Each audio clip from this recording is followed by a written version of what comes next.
I signed up for a service where this guy sends classic tabletop magazines through the mail. If you're under 30, let me explain.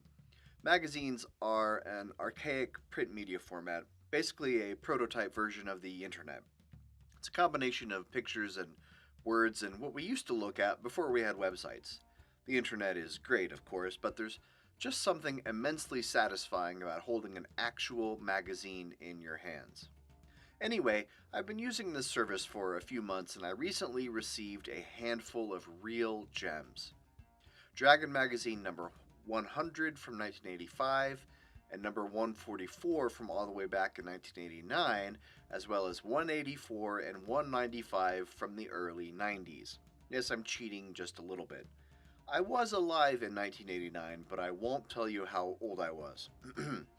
Let's dig into these TTRPG classics and see what lessons from the past each issue has to teach us. You might be surprised to learn how little our tabletop game concerns have changed over the decades. First up, let's talk about 144 from April of 1989. This issue has a very fun, tongue-in-cheek article about how to cheat at dice.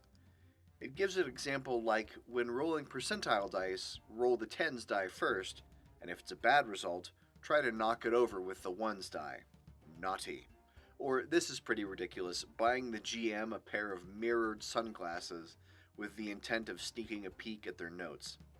And this one that I've actually done before, and that's point out when the DM makes a mistake or forgets a rule that penalizes your PC. But if that mistake or rule forgetting happens to benefit your PC, maybe just keep quiet about it. There's also a letter from a reader which, for you younger viewers, is basically a prototype version of a YouTube comment. This letter decries the overemphasis on combat in D&D, and it specifically says, I have noticed a general tendency of late to add power to the low-level characters of all classes. And that statement seems to ring true today, nearly 40 years later.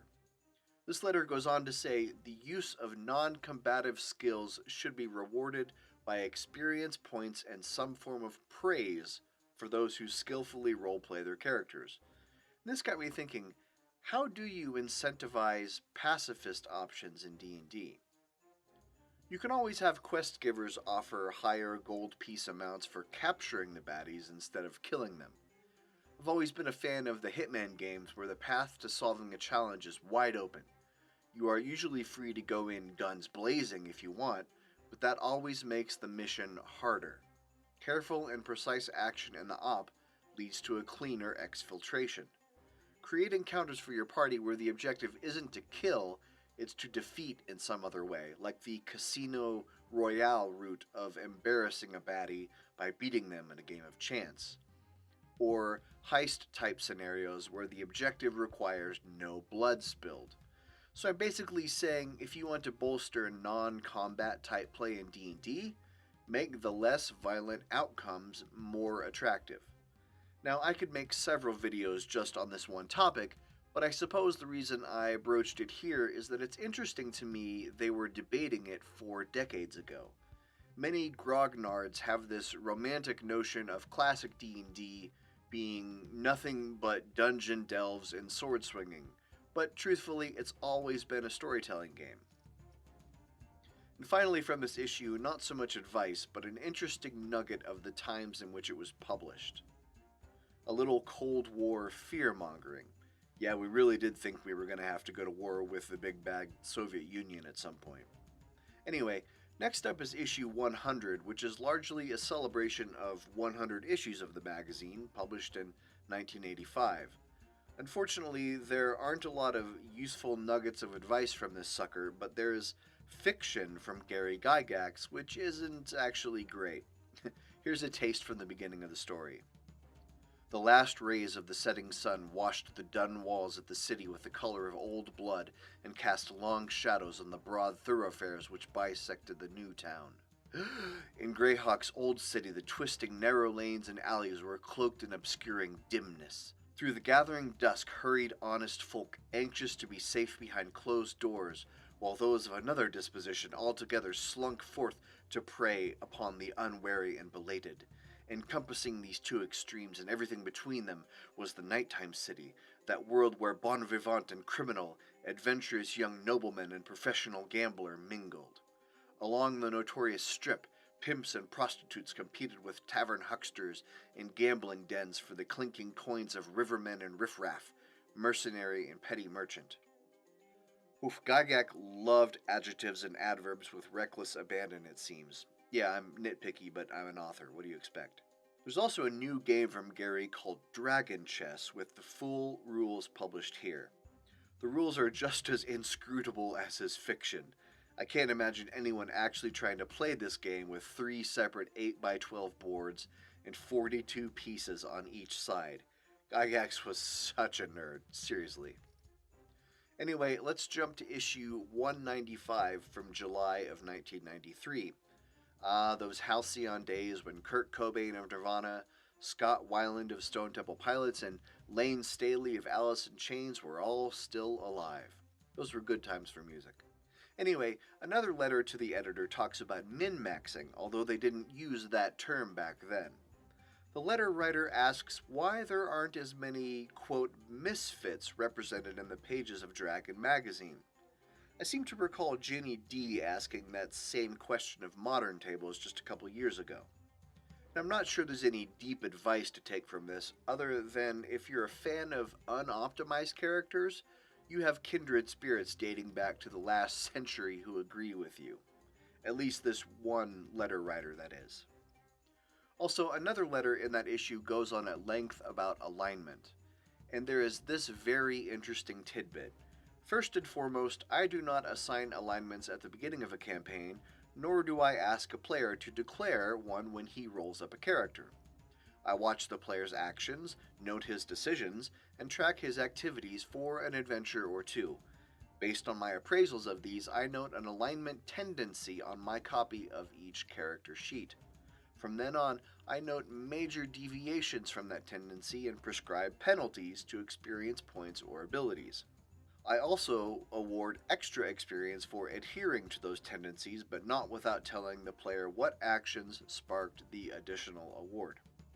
If you'll forgive the dated language, you might note this is pretty much the same exact idea I had in a video where I talked about alignment and my solutions for it. Although I'm not a fan of penalizing a player for RPing against their alignment. It seems that even in D&D's earlier days, alignment was something largely to be homebrewed or just ignored, especially if it gets in the way of fun. Hey, since you're here, how about a like and subscribe below? It just costs you a click or two and it really helps out. Next, in an article titled Upfront in Charge, this issue dives into the topic of the party having a, quote, face character, although they also didn't use that term back then. Here's an interesting take. When the party needs a leader, what it really needs is an idea. We tend to think of charisma characters like paladins, sorcerers, and bards being the out-front face of the party. And when I roll up a character with a high charisma stat, I fully prepare myself to accept that group role if it's needed. But there's no reason the barbarian with a -1 charisma can't be the idea person. And then there's this section on party politics. Once a player begins showing leadership, one must consider the role-playing consequences. A leader can occupy any imaginable role within the party. In some circumstances, the PCs work for an organized institution, such as the armed forces, and have an established chain of authority. However, most adventurers develop styles of leadership on their own. A player who is role-playing a party's chief should consider his character's background and decide how the PC reacts to the responsibility of command. If the leader is a warrior, he could be an aristocratic, gentlemanly officer or an earthy, wisecracking veteran. If the leader is a high priestess, she could be remote, calm, and compassionate, or fiery, sharp-tongued, and vindictive. Of course, an infinite number of other possibilities exist as well. And then there's this interesting nugget when it comes to persuading others to follow a plan. A group's priest may command some attention by threatening to withhold the healing of the gods. Yeesh, talk about uncomfortable PvP at the table. A reminder here, conflict between characters at the table can be fun. Conflict between the players is almost always not fun. Finally, we bring things back around to issue number 184 from August of 92. There's an article entitled The 7-Sentence NPC that gives us a quick shorthand to define NPCs. Some of this may sound a little familiar to a video I made because this article author is clearly a time-traveling plagiarist. I'll get you someday, C.M. Klein. Just kidding. The author lists 7 qualities that every NPC should have. 1. Occupation and history. 2. Physical description. 3. Attributes and skills. 4. Values and motivations. 5. Interactions with others. 6. Useful knowledge. And 7. A distinguishing feature. If you saw the video I made on making great NPCs, this is a little more than I usually give to my NPCs. But they're all quite useful details you can assign to NPCs to make them feel more fleshed out. Especially values and motivations, which goes beyond the basic female dwarf with British accent type. Values and motivations help you improv effectively by giving you a broad template for how characters would act in situations, especially situations you haven't planned for. Plan more for better improv, as the saying goes. Next is an article titled The Referee Code of Honor, which is timeless advice. 1. Always treat your players with respect. 2. Never take a character away from a player. The article mentions things like charm spells and giving the player a chance to resist or break the charm. And it goes on to say characters should not die because of a roll of the dice alone. People talk about how hard it is to die in 5e. Well, it seems that sentiment goes back further than some would like to believe. Then 3. Don't take on more than you can handle. 4. Be reliable outside the game, that is, show up when you say you're going to show up. 5. Make the game fun for players and yourself. And 6. Take pride in your work and also in the group. Solid advice here. Lastly, another forum letter regarding a topic that's been hot, apparently since the olden days, and that is accepting money to run games. Ian Johnson writes, First, many players who do not themselves act as referees may not appreciate the amount of work that goes into running a game. Gaming is not cheap if you go into all the extras such as figures, elaborate props, maps, modules, character sheets, and extra dice to replace the ones your mother vacuumed up. Then there are all the supplies you need but don't actually use during the game itself, such as brushes and paints for the figures, reference material, gaming magazines, etc. And don't forget the non-gaming items that you need during the game itself: drinks, munchies, napkins, ice, and so on.